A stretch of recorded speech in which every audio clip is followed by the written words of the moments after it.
people, they call me every day. I think we're having a meeting next week. You? With state funds. Can you So- take me with you? Who do you know? Me? The group of Afghan living in Washington. Who do you have a meeting with this week? That there's an Afghan guy. Do you know anybody in Africa who's questioning? And you have no tickets? Just give me the number. Micah Megan? Watson. What's his name? What's the cell phone? He just had an email. What's the email? Did you take a picture? This is his office. So it's supposed to be. I heard Jen's going. I mean, Afghans. But it's supposed to be African. It's not that. I know, the Afghanistan. That'll be a is special. supposed to work Afghan. I mean, she already called David Sanger, what did he, devilish weekend or something. Who called David Sanger devilish weekend? Jen.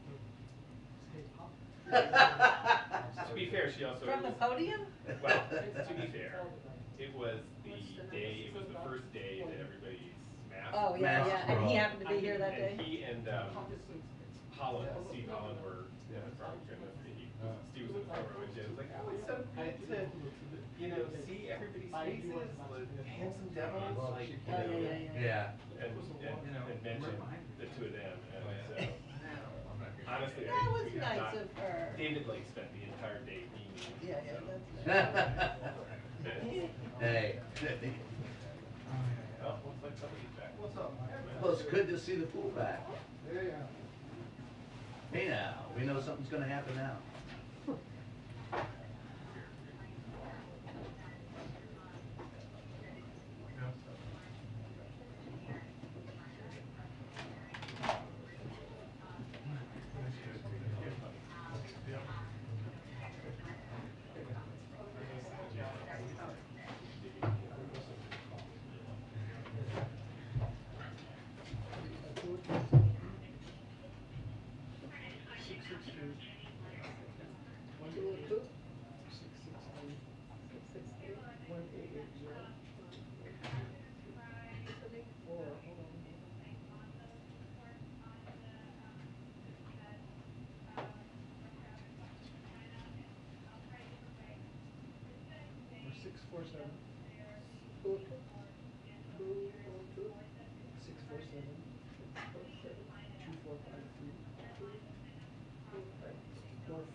There she is.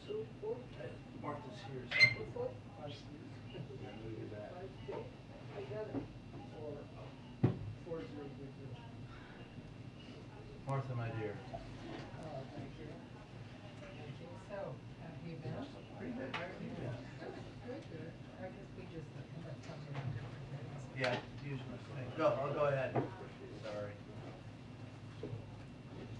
We've just been briefed. I'm headed to Ukraine in Wednesday.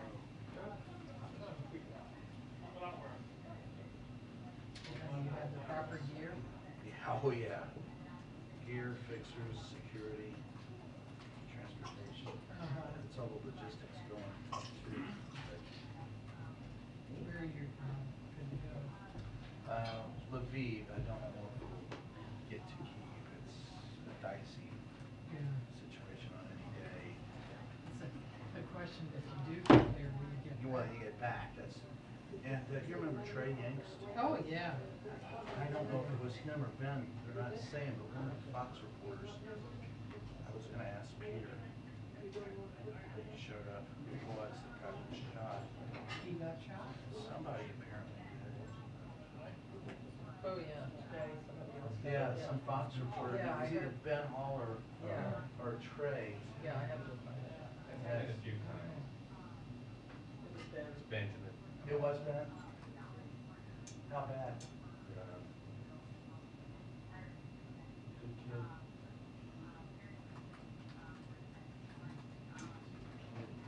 Where were they? Key, and apparently there's rumors of like Russian hit squads targeting reporters. I don't know if that's true. Doubt it.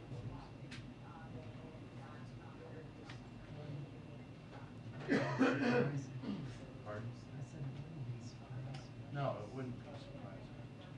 I'm just, Trey was.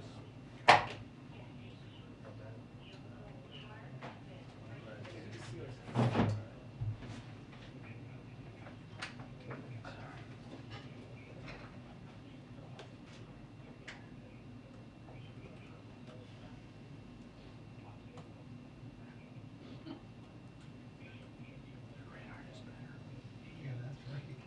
Iron is the best. I love it.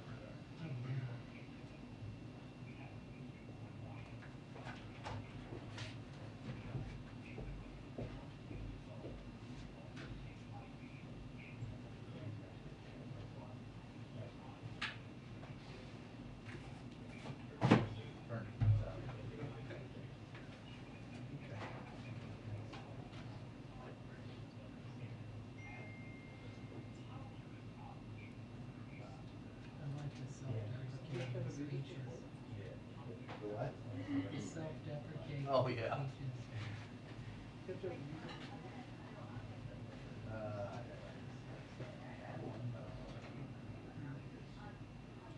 There for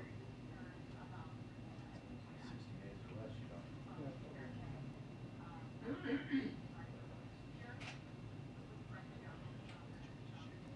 Oh, thank you.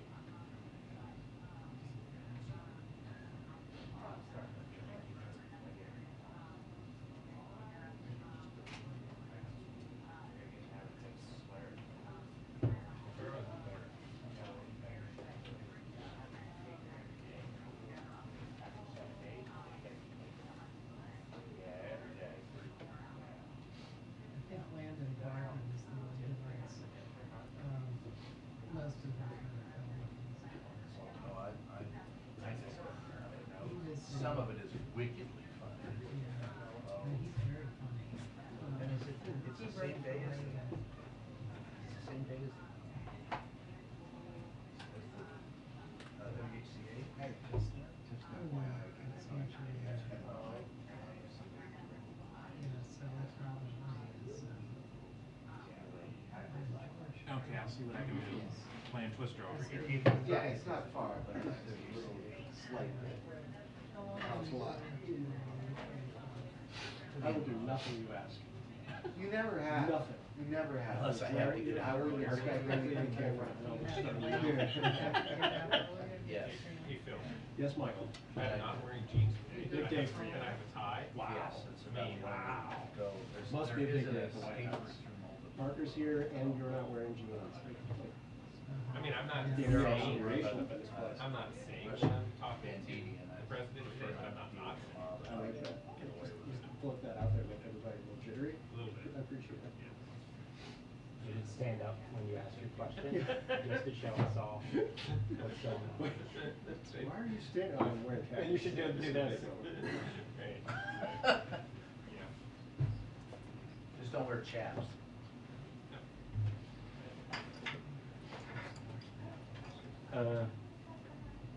Just with the human vision. Oh, yeah. Before I was also listening to the China call. like, Yeah, I right now. know, that's okay, I don't. Russ, I'll put it over here. Thanks. Good job. Remember that, the financial crisis?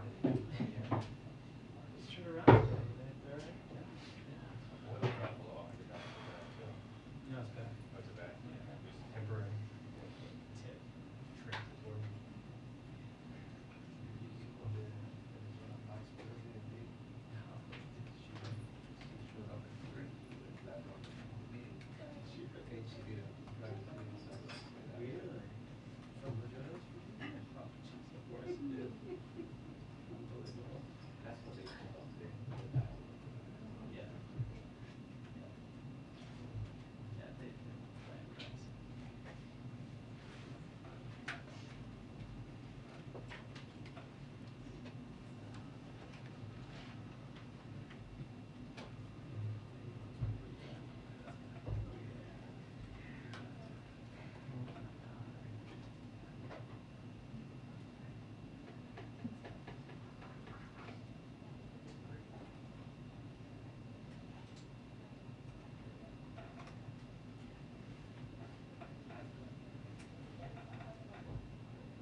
Washington does that. Oh.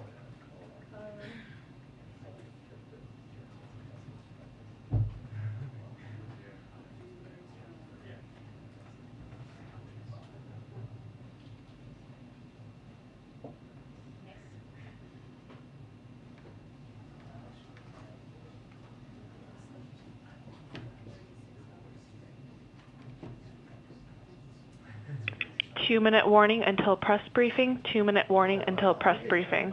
We got the over-under on that.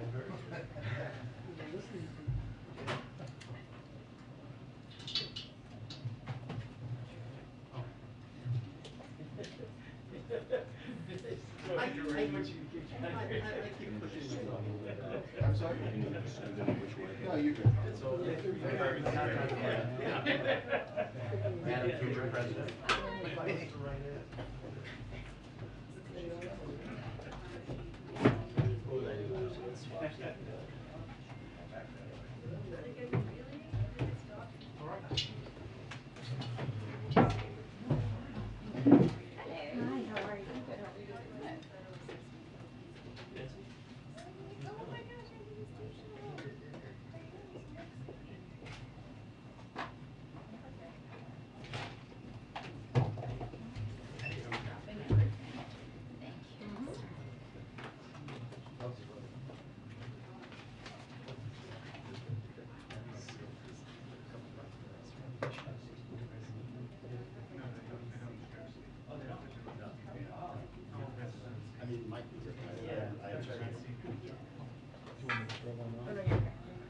I realize you have a little. That's okay. I could put it on and take it off when I ask questions. That's what I do. It's more security blanket than anything.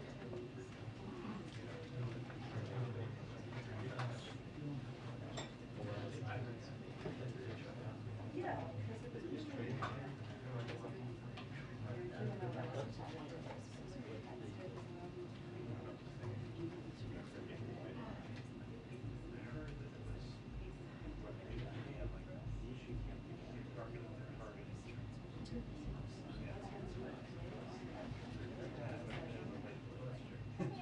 Wednesday for it goes on. Like this.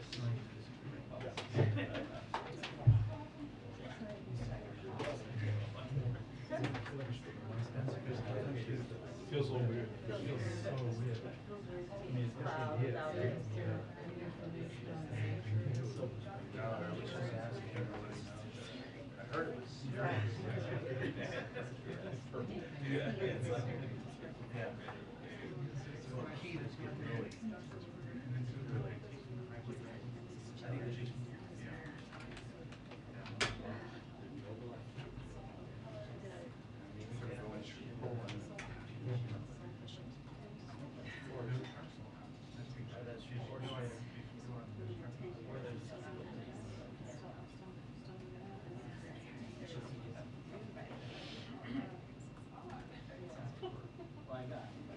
I'll write back in.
Hi, everyone. Hi. Good to see you. Good to see you. Okay, I have nothing at the top for you. Josh, what is on your mind? Thanks, Jen. 2 questions. First, after the Rome meeting, since the war began, has China provided any military or economic aid to Russia or expressed any specific intentions to do so? I'm not in a position to confirm or detail any intelligence from here at this point in time. Okay. Moving on to the Russia-Ukraine talks. What does the U.S. see that would be a sign for optimism that some kind of ceasefire could be reached? In which carrots, in which sticks do you think Putin is most responding to, if that's the case? Sure. Most likely to respond. Sure. Well, as you've heard us say in the past, we certainly will continue to support the Ukrainian participation in these talks and conversations as long as they choose to continue to participate in them, of course. And we are trying to boost them by providing a range of not just economic and humanitarian assistance, but military assistance that we believe strengthens their position in these talks. Our view continues to be that despite words that are said in these talks or coming out of these talks, diplomacy requires engaging in good faith to de-escalate. And what we're really looking for is evidence of that. And we're not seeing any evidence at this point that President Putin is doing anything to stop the onslaught or de-escalate. But that is really what we would be looking for.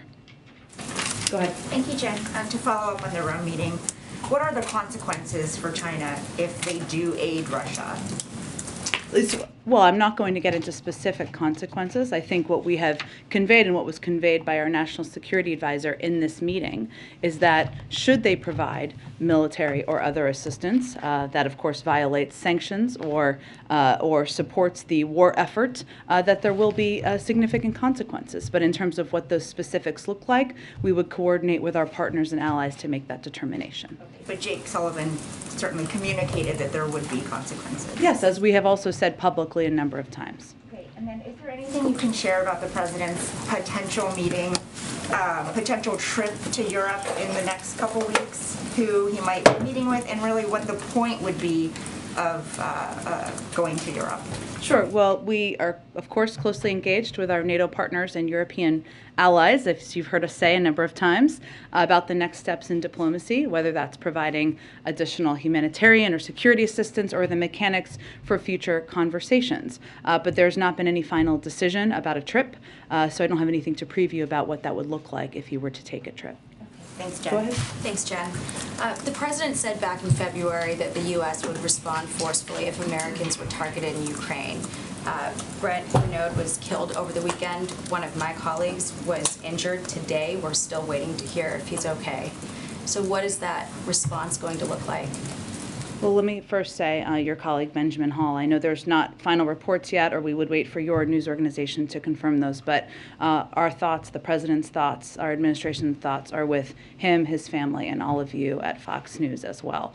In terms of specific actions, I think you have seen the president lead the world in putting in place consequences, putting in place repercussions and steps in response to the actions of Russia, the brutal actions that have certainly impacted Ukrainian people and now have certainly impacted some Americans. But in terms of next steps or what the next consequence would be, I don't have anything to preview for you at this point in time. But we've seen the president been so far unwilling to draw a red line on the kinds of atrocities that we're going to watch from the sidelines. I mean, we've seen maternity wards being bombed, illegal weapons being used, pediatric hospitals being targeted.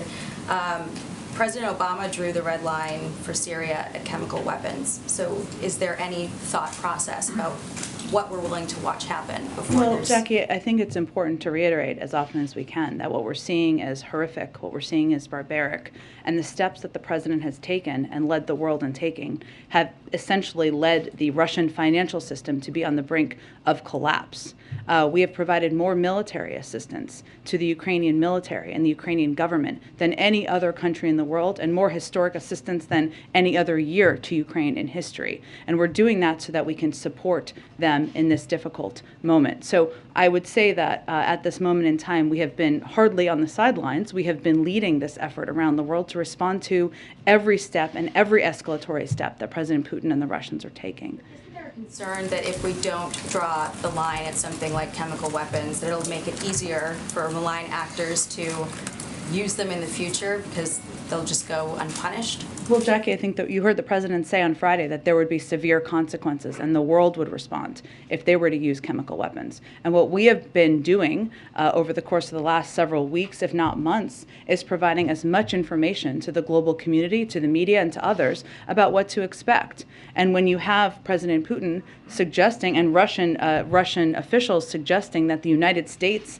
and Ukrainians are the ones who are working on a chemical weapons program, it's clear that this is a pattern that we have seen in the past of them trying to set up a predicate for their own actions. But what does that end up looking like if the world responds? Because so far we've heard the president talk a lot about what the U.S. is not going to do in terms of, not wanting to trigger war with a nuclear power.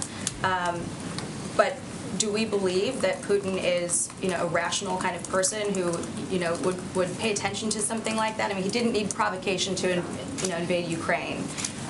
Why wouldn't we think that he would just create a pretext that is fabricated for something like that?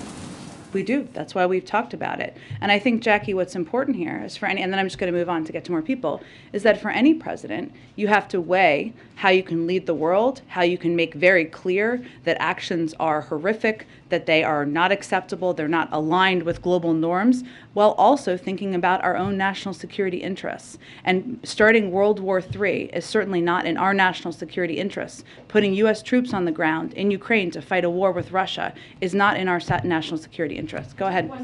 I just have to move on because otherwise I'm not going to get to enough people. Go ahead. To what you'd said, though, about misinformation and Twitter. Yeah. Because last year the president worked with Twitter specifically to address misinformation on vaccines, called it a wartime effort.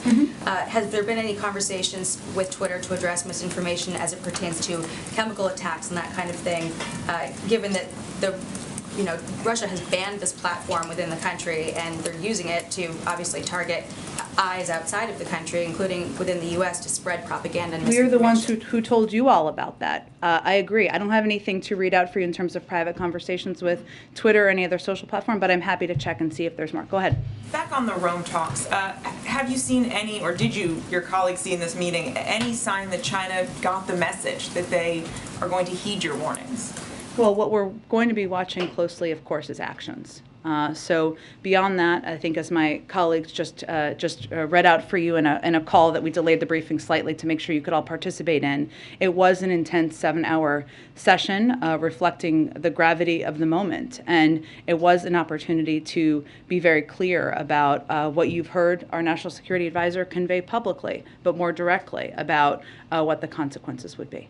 And your colleagues have said your deep concerns were conveyed about what would happen if China were to align more closely with Russia. Just big picture, if China does not heed the U.S.'s warnings, if they do move forward with this, how concerned are you that this is inching closer to the world war that the president has been warning of? Well, I think what we're looking at here, one is if China were to decide to be an economic provider or to take additional steps there to Russia, they only make up 15% or 15 to 20% of the world's economy. The G7 countries make up more than 50%. So there are a range of tools at our disposal in coordination with our European partners, should we need to use them. But again, we don't have anything to update you on in terms of an assessment. This is obviously an area we're watching closely. While this meeting has been planned for some time as a follow-up from the November call that the president had with President Xi, it was a timely and important moment to have this conversation, especially given the reports we've seen and the invasion, of course, of Ukraine. Go ahead. One more. Go ahead. One quick follow-up, actually, to Jackie's questions about chemical weapons. The president, as you noted, said on Friday that Russia would pay a severe price. What would that price look like? Are we talking in the realm of more sanctions? Can you give us sort of any big picture about what that would entail? That would be a conversation that we would have with our partners around the world, but there's no question if Russia were to decide to use chemical weapons, there would be a severe reaction from the global community. Go ahead.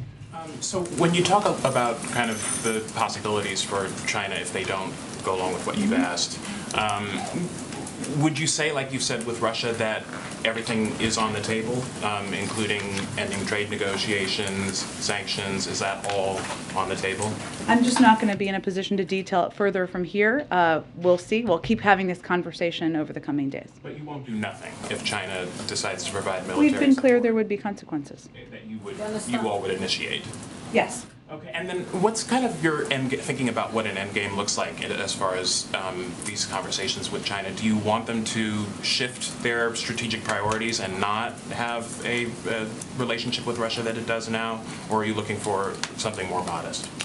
Less about changing their mind and more about making clear with them what the consequences would be should they take additional actions to support this invasion. Go ahead. And the additional $200 million in security assistance the President signed off on this past weekend, an official said that part of it would go to anti-armor and anti-aircraft systems. I know the Pentagon says it's still kind of in process right now. Are we talking about weapon systems that have already been delivered, or is there consideration of new types of weapon systems in this tranche of funding? It's a good question, Phil. My understanding, and just to give you all more detail, this weekend, as I think you all saw, we announced, and I think that's why you're asking, the President authorized an additional $200 million of security assistance, which utilizes the maximum amount of funding available to provide Ukrainians with the type of weapons they are using so effectively. It's really a continuity, as I understand it, let me double check this for you, of the type of weapons that they have been using very effectively on the ground to push back on Russia, both in the air and on the ground. So that includes, as you noted, anti-armor, anti-tank, and air defense capabilities and ammunition of other types, and other types of assistance to address the armored, airborne, and other threats that they are facing. But my understanding, Phil, is it's a continuation of the types of security assistance that that we have been providing, and of course the President is looking forward to. There's a significant amount of funding, as I think you all have noted, in the omnibus for Ukraine, which would enable us to provide even additional assistance to add to that package. And then just a quick follow-up to one of Josh's questions. Deputy Secretary of State this weekend said, quote, she's seeing some signs of willingness to have real serious negotiations. I think that differed a little bit from what we've heard from officials about the Russian posture up to this point. Can you elaborate on what the signs may have been seen in terms of giving this Deputy Secretary of State that view of things? Well, she also said that they would have to back any words with actions, essentially, which I think is an important context, right? They did have talks today. There have been reports that they will have additional talks. We have been very appreciative of the efforts of our allies, France, Germany, Israel, and Turkey, and others to be participants in these talks at times or engage in these talks at times. But again, diplomacy requires both sides engaging in good faith and to de-escalate. And what we're really looking for is specific delivery of actions. I think it's important to remember that there have been 5 or 6 attempts to implement a humanitarian corridor. Those have not been effective. Those have not worked. You've seen through video footage and others reports that those that has not been abided by. So that is where we are keeping our eye and focus. Go ahead, Kelly.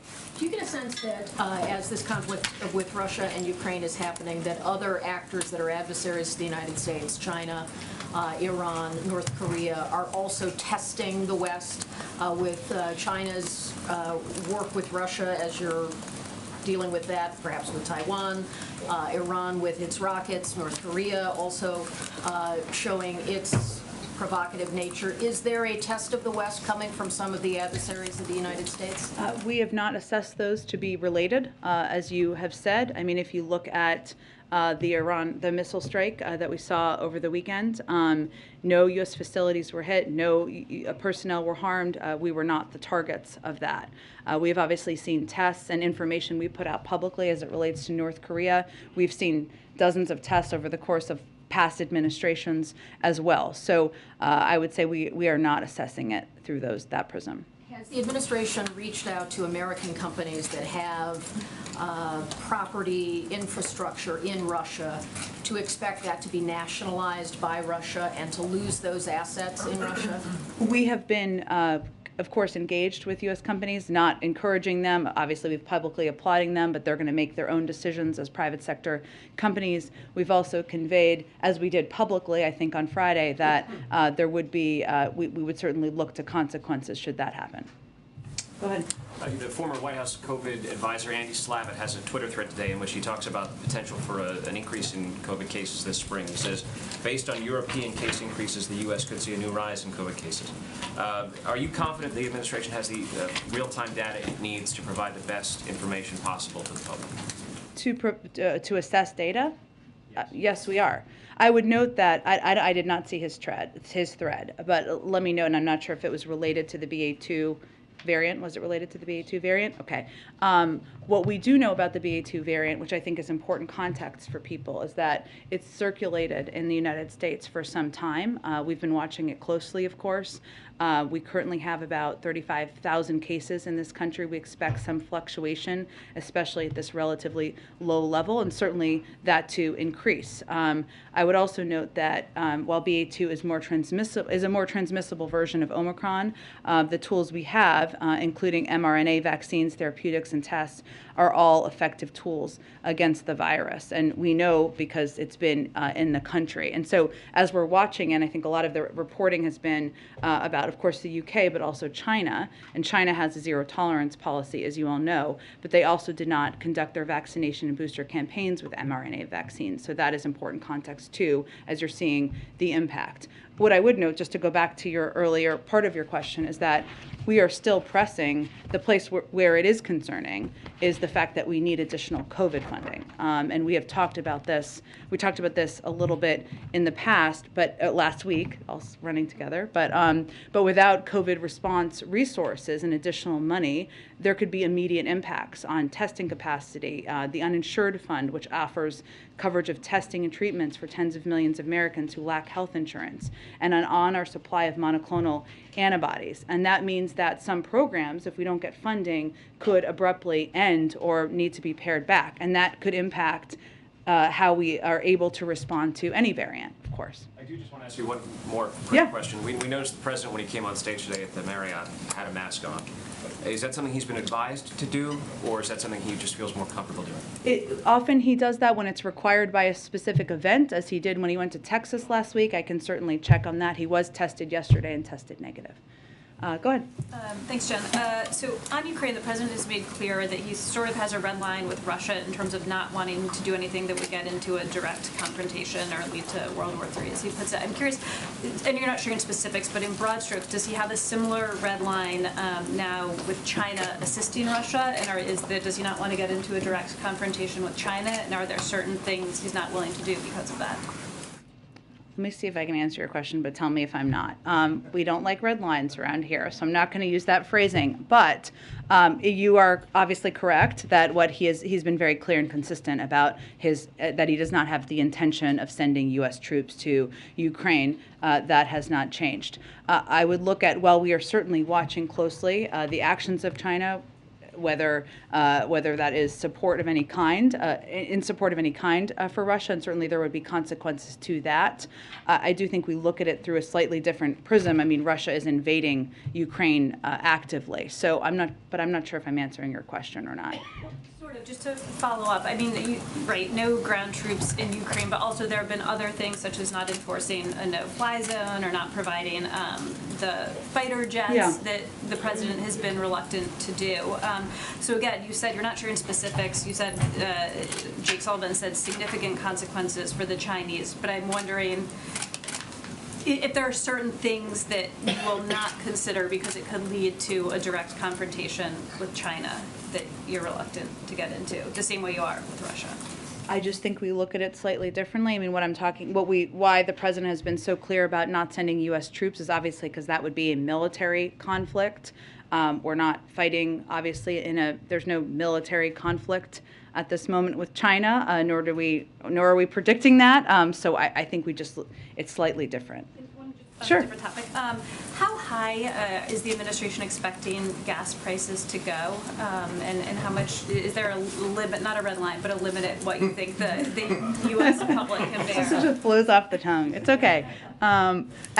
So it's a good question. I don't have a prediction from here in terms of what it could look like. There are outside predictors, of course, and obviously what we're trying to do is mitigate the impact. And you've seen, of course, the price of oil go down a little bit. And the president will continue to look at a range of steps that he can take, whether it is engaging through his team or through even himself personally with big global producers, or it is looking at a range of domestic options. But we've seen it go up. I mean, we look at a lot of the same data you look at, AAA and other data, that it shows us how much it has gone up since the period of time when Russian troops lined up on the border. But in terms of how far, we still believe it will continue to go up, but we're trying to take steps we can take to mitigate that and reduce it. Go ahead, Mara. Thank you. I understand you don't want to lay out what the severe consequences would be if Russia used chemical weapons, but I guess what I'm confused about is we know there's not going to be any U.S. troops, no jets, no no-fly zone. Other than the things you've already done, which you have already described as severe, could you give us some examples of what more you can do since you've ruled out all these things? Just when you talk about severe consequences, what does that mean, given that we know what it doesn't mean? Sure. I understand your question. I'm just not going to outline that from here. Those are conversations that will happen, continue to happen with our national security team and with our partners and allies around the world. What you're asking us to believe is that there are severe consequences that you haven't used yet, but that are not on the no list. Correct. Okay, but you won't tell us what kinds of things those might be. We're going to have those conversations privately through our national security team and with our partners around the world. Okay, but do you, I guess what I'm wondering, what about the argument that there just aren't any more severe consequences for you to use because most of the severe ones you've ruled out? That's inaccurate. Go ahead. Just on the Fed nomination. Yeah. Does the White House have any assurances from any Republican senators that they would support Sarah Bloom Raskin's nomination? And did Senator Manchin give the president or anyone in the administration a heads up about his opposition to her nomination? I'm trying to figure out if that was a surprise. Sure, I understand your question. We were aware of his position in advance of Senator Manchin's announcement.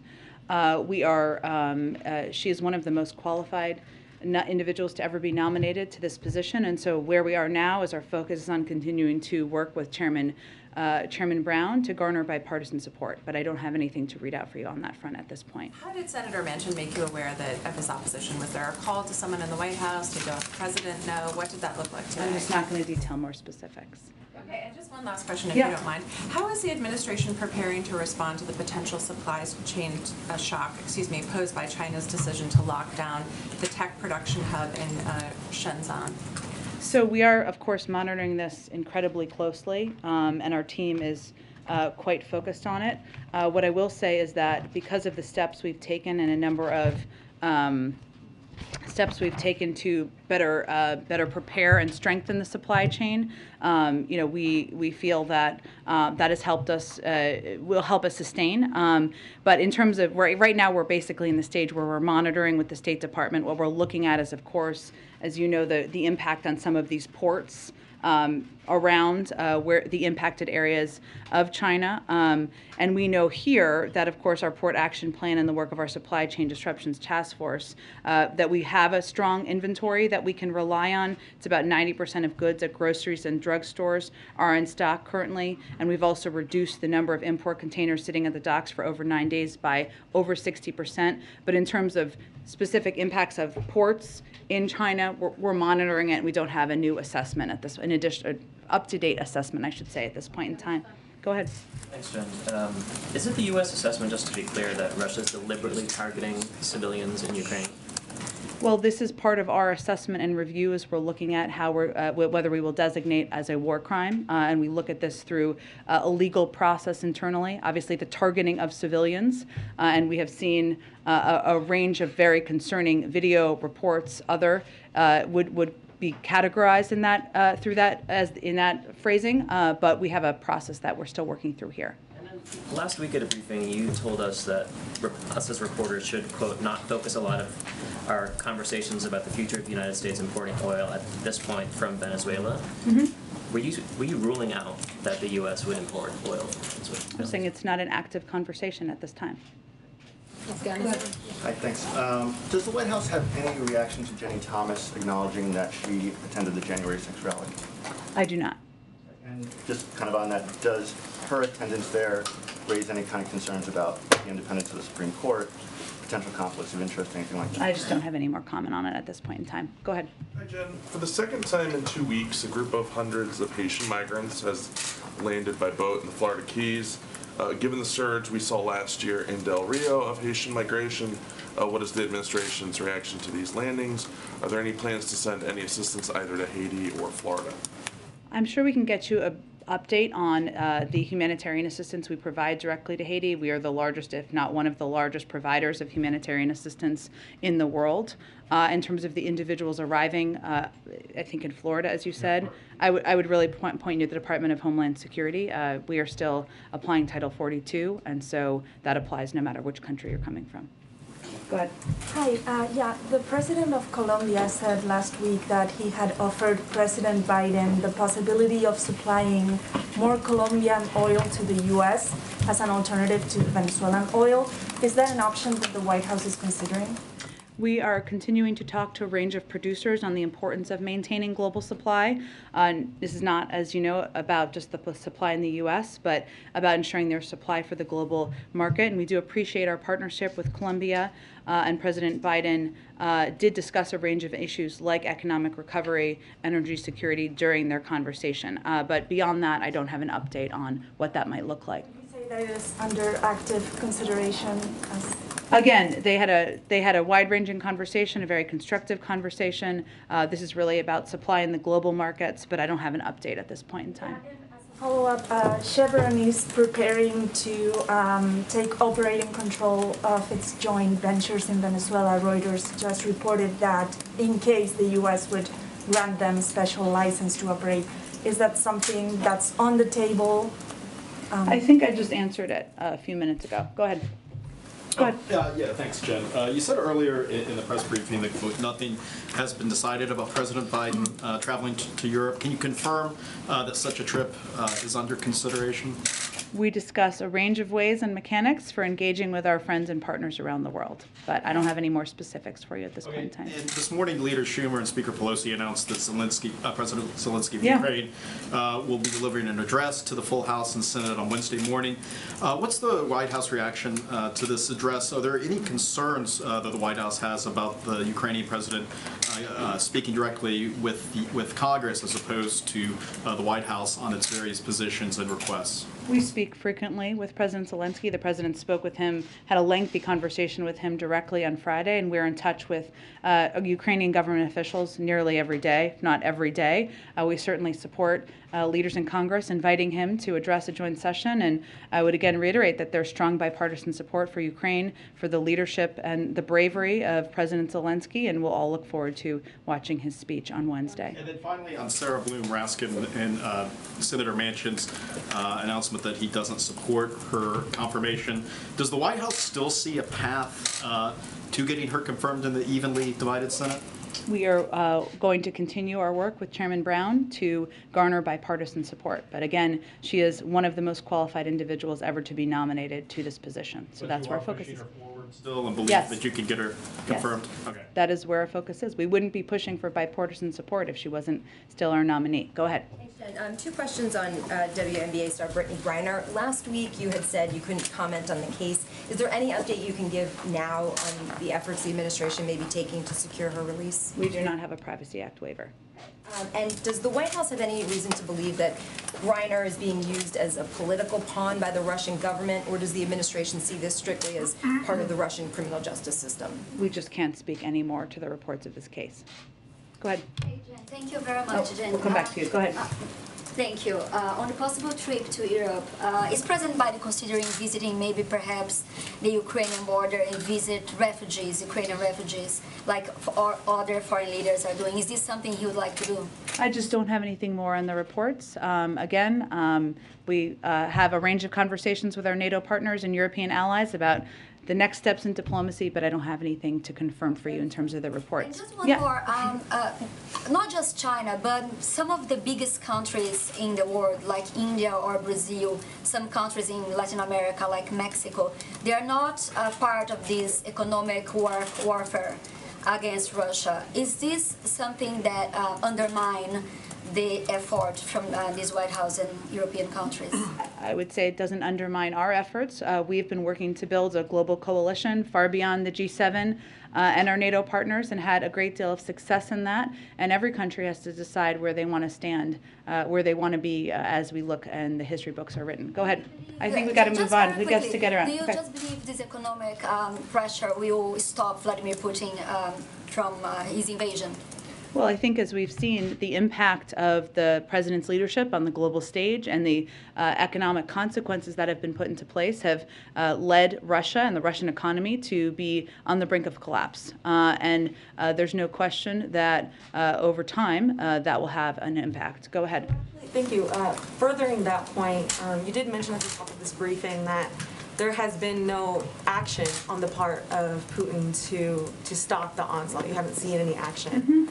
And that is after, again, all of these severe economic sanctions have been levied. And so, I'm wondering why the administration thinks that this threat of further severe action that is vague, that is unnamed, will deter him from using chemical weapons.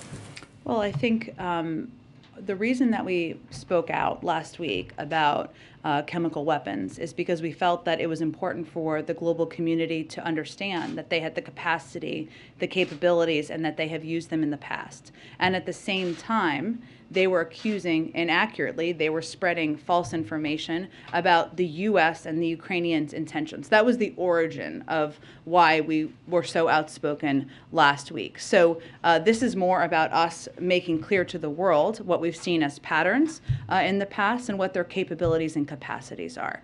Go ahead. Thanks, Jen. President Biden has repeatedly said no U.S. troops inside Ukraine.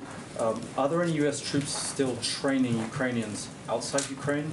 And if not, could that be a thing as we move forward? If this You mean in neighboring countries? Yeah, like bases outside Ukraine. And if it becomes a long-term conflict, as obviously many predict, would that be a thing the United States does? Let me check with the Department of Defense. We obviously had trainers on the ground for a period of time. We hadn't, then we pulled them back. We obviously have a significant military presence in a range of countries in the region, but I can see if there's anything that we are looking ahead to. Would be considered an escalatory type of thing, a bit like the MiGs, which got complicated because no one knew kind of how to get them to the Ukrainians. Like if you had Ukrainian soldiers going into Poland, Sure. trained by U.S. troops to go back and fight Russians. I mean, I think really our focus right now is on providing them and continuing to expedite the military assistance to them. And the good news is that we still, through our coordination with them and our NATO allies, we're able to get them that assistance on the ground. They are actively fighting now, so that's where our focus really is at this point in time.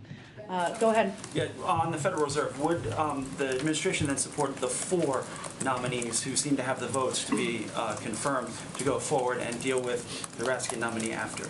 Well, there's enough support to move all 5 nominees through the committee. So we think the Republicans should show up so that they can vote them through the committee. And on one last thing, the fact that China's in the conversation about helping Russia, should U.S. companies then look at maybe decoupling from China with their investments there and be cautious? What's the message that you have? Can you trust the Chinese? I don't think it's about trust, but we have not made an ask or a request at this point of that. Go ahead. Jen, thank you. At the Democratic retreat in Philadelphia last week, some of my colleagues were hearing a lot from Democratic lawmakers who want the president to do more by executive action, whether it's on immigration or whether it is on some of the other priorities of the administration. Did he have any conversations with the members there about possible further executive actions? And is there anything else that you're hearing from the members and those meetings with the Black Caucus and other members of Congress in the last week or two that may be coming forward? Well, I would say all of these members can speak for themselves on what they're interested in and what they're requesting from the president and from this administration. We have a range of executive authorities. The president does, I should say, has a range of executive authorities. I think there have been some reports about some that are under consideration, including one on policing, which we have talked about a bit in the past. So sure, we still continue to consider what steps we can take through executive actions, even as we work with Congress to see what we can move through there as well. I take it there's no update beyond the legal review continuing on the student loan question? I don't have an update at this point in time, no. Go ahead in the back. Go ahead. Thank you. Okay, and then I'll go to your friend next to you. Thank you very much. On North Korea, it is reported that North Korea's ICBM launch is imminent. Do you have anything on the North Korea's imminent launch of ICBM? I don't have anything on that report. I've not seen that report. What I can tell you is that, as you know, last week we proactively decided to reveal information publicly about recent tests and share it with allies and partners, as well as Congress. We have seen North Korea escalate its testing in different periods over the last 4 presidents, and this time North Korea hid these tests, unlike the fanfare over past tests. But I don't have anything to predict in terms of the future. I said I'd go ahead. Japan and some of the other treaty countries are increasingly alarmed after Afghanistan and this recent situation. Could you let the Japanese government know that the security treaty will be honored? And then second, for those of us that were embedded during the war, the whole situation with Afghanistan is quite personal. There's a large number of our people that helped us that are still left. Could you just update us on almost 6 months whether they'll be able to come back? Well, I would say on the second part, that is one of the reasons that we've worked so closely with our Qataris to maintain a diplomatic presence there, so that we continue to engage with neighboring countries to bring people home and help some of our partners and allies who stood by our side, fought by our side over the course of the 20-year war. That's ongoing. In terms of the numbers, I would point you to the State Department, who would have the most up-to-date numbers. I'm not sure I understand your first question. Just a reassurance to Japan and a lot of the countries that have treaties with us that are worried, if a situation like this develops, if those treaties are going to be honored. Which situation? How would it relate to Japan? Afghanistan is long partners of ours, and so the whole situation that's happening now, Taiwan, there's a great concern that if you have a treaty and it comes to a difficult situation, whether it's really going to be honored. We've never stepped back from the commitments we've made under the Taiwan Relations Act, and the President stands by those. Go ahead, James. Thank you very much, Jen. 2 questions on Russia-Ukraine. Prior to February 24, the President, our NATO allies, and the EU were embarked on a deterrence project. That's exactly the word that you and other senior U.S. officials used at the time. Quite clearly, the invasion was launched on the 24th of February, and so we can say as a factual matter that that deterrence project failed. Is it the view of the White House that Mr. Putin could not be deterred by any set of steps, or are you willing to concede that perhaps some other set of steps by the President and our allies might have deterred the invasion? James, I would say that when we put in place the threat of sanctions and the threat of consequences, we never thought that that would be fail-proof or that would be 100% effective. We did that because we wanted to lay out the clear consequences should President Putin proceed in invading Ukraine, even as we predicted quite consistently that that was very much his intention. And what we have done since that point in time is implement those sanctions and implement those consequences, far beyond what I think most people's expectations were in the world about what those would look like. I don't think I can look in a rearview mirror, any of us can, and predict what would have been different. What we did is we took steps to rally the world to stand up to the aggressions of President Putin, and we have implemented them and followed up on what we committed to since that point in time. One key decision made by the President early on was to remove strategic ambiguity from this equation. Never really was Mr. Putin forced to wonder what consequences he would face. He was told at the outset he would never face military intervention by the United States and NATO, that the full range of the punishments he would face would amount to diplomatic and economic sanctions. I think a lot of people wonder why a greater effort wasn't made to leave Mr. Putin in doubt about the consequences he might face. Because the President is the President of the United States of America, and he felt it was important to be clear with the American people about what his intentions were and what they were not. And his intentions were not to send men and women, their sons and daughters, to fight a war in Ukraine against Russia. Go ahead. Thank you. On Iran? Okay, I'll do both. Go ahead. Ladies first. Thank you. Okay, go ahead. On Iran, the Iran talks appear to have stalled amid some last-minute demands by Russia.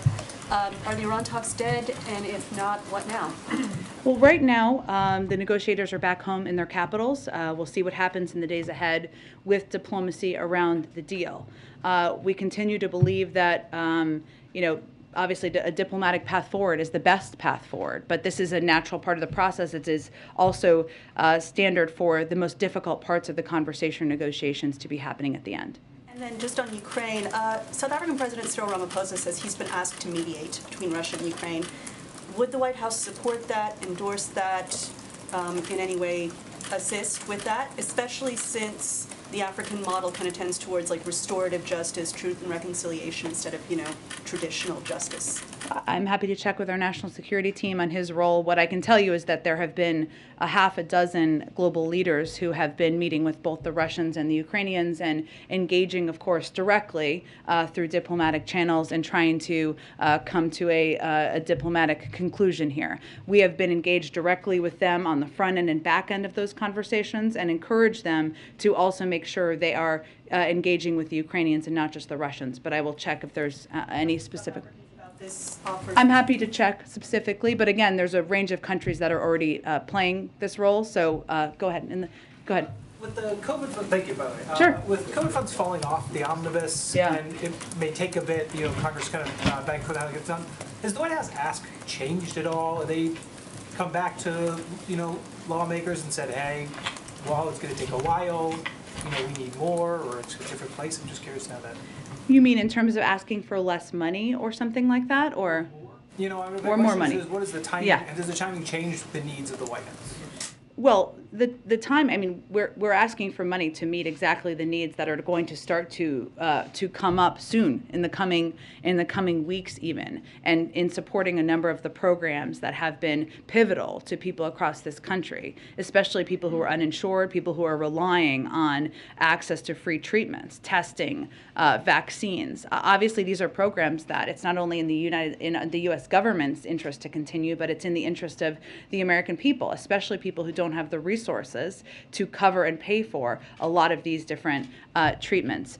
We had requested $22.5 billion, I think you're aware, for immediate and urgent COVID response needs, because that is the funding we felt we needed. That does not mean it would cover the needs in forever. That would just be the needs we have at this moment in time. So these conversations are still ongoing with leaders in Congress. But we want to be very clear about the fact that some of these programs could abruptly end and be pared back without additional funding. You mentioned the uninsured for the HRSA program that reimburses for uninsured funds. You guys previously said that would end this month. Is that timeline still there? I mean, You mean if we don't have funding? Is it still the end of the month they shut that down? A lot of these programs could end quite abruptly, so it could, but I will check and see if that specific one would. Go ahead. Title 42, two related questions. Yeah. One of them, Democratic senators and congresspeople and activists were criticizing the president during the campaign. He said that this Trump-era policy was inhumane, yet he's keeping it even though the country's opening again. But then a few days back, the CDC decided to let unaccompanied minors in. So the fear is that this is going to make a lot of parents just send their children by themselves and lead to another humanitarian tragedy at the border. Well, I would say first, I mean, as you've noted, the CDC makes determinations about Title 42. I think as it relates to the recent decision, I'd have to talk to the Department of Homeland Security specifically about that and how they're applying it or implementing it. As you know, our intention is certainly not to put more children in danger or put them, incentivize parents sending kids on a journey that's treacherous and dangerous across the border. But the president, he is implementing this because we are still in the middle of a public health crisis. That continues to be the case as designed by the CDC. He still plans to reopen the border and make a more humane policy like he promised? That is what he proposed on his first day in office, and we were very supportive of the efforts in the Senate to do exactly that. And just because it's not done yet, it doesn't mean that we aren't going to stay at the fight to get exactly that accomplished and done. Is there any reason why you've not condemned racism against Africans in Ukraine? I understand that Ukrainians are the victims here. They are being bombed by Russia and they are being killed. But a lot of Africans there are facing racism. I know you are providing a lot of financial assistance to Poland and to Ukraine, but Africans there are being barred from even entering Poland. Why have you not officially, the White House, issued a statement condemning racism against Africans? We have, and I believe the State Department has, but we have spoken out against that and expressed concern about any reports of discrimination or at the border. And finally, if I may ask you, I'm trying to understand where you are trying your end game in Ukraine. You are not going there. You are not sending troops there. There will be no flight zone over Ukraine. And will it be a fair assessment to say that you are pushing these guys to commit suicide, knowing that Russia has a superpower and eventually it will capture the main cities, Kyiv and Kharkiv and all the cities around there? What's the end game? Well, the end game is really a question for President Putin. We have completely crushed his economy. We have provided military assistance, humanitarian assistance to the Ukrainians, enabling them to fight back for far longer than the Russian leadership anticipated. And again, he has to determine what the path forward looks like for him. Thanks, everyone. Can you confirm or deny the rumors that there are Russian hit squads in Kyiv going after journalists? I don't have any details on that for you. Have you heard See if of there's it? more. Thank you. Thanks. That was a question related. Yeah, I haven't been able to confirm it.